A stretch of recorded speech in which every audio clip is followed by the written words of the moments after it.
Hello and welcome to Dudley Zoo and Castle, where you join us here on International Otter Day. So we're here at our Asian short-clawed otter enclosure to tell you more about these fascinating animals.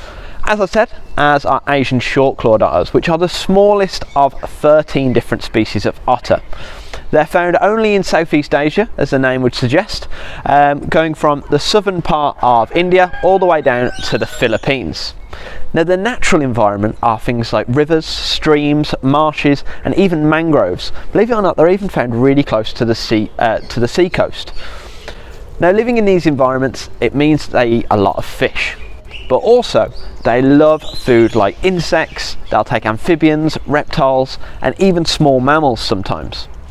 Now, these otters, because they're so active and so playful, they have a really high metabolism, so they have to constantly be eating through the day. They're real grazers.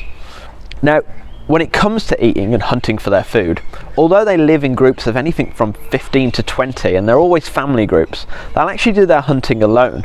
And some otters have even been trained by humans to help them hunt for their food.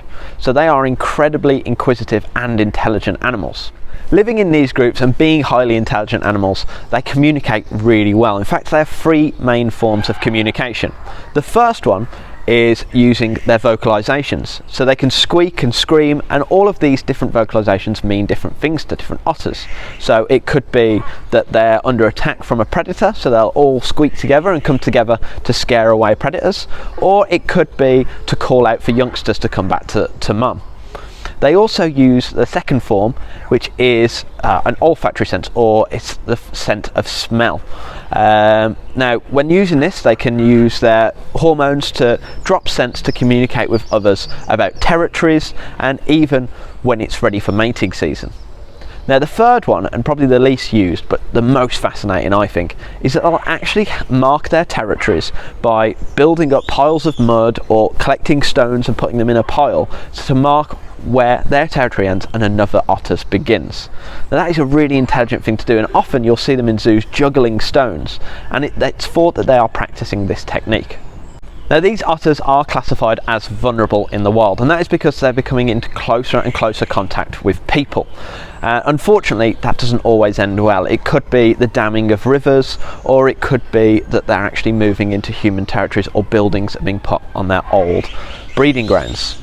Now, because they're vulnerable, we try and do as much as we can to help these animals out in the wild and also in captivity. So we've really been successful in the last few years with breeding these animals, and we've moved them on to different zoos all around the country.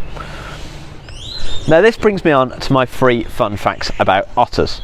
Now, the first one has to do with conflict with people. As I was saying, where they naturally live are things like rivers, marshes, and even sea coasts. However, because people have moved into their territories, they're having to take up homes in places like rice paddies now. This is one of the areas they do come in conflict with people because they can bite or they can do damage to the crops, and therefore they're seen as a bit of a pest. Now, my second favourite fact about these animals is that they use their whiskers to detect prey. Now, underwater, it can be a very murky and horrible world, so they use those beautiful big whiskers to help detect where the prey are, but also their front toes are less webbed than the rest of their feet, so they can actually feel out for things like the crabs and shellfish. Now, my third favourite fact involves shellfish in a big way. I like to call it the shellfish slow cooker. These animals have actually adapted to know that if they pick up a shellfish, rather than having to bite through that hard exterior shell, if they leave it on the side in the sun, the shellfish will open on its own, and then it's easy for the otter to eat. Now, I really hope you've enjoyed the talk today. I hope you've had an utterly great time.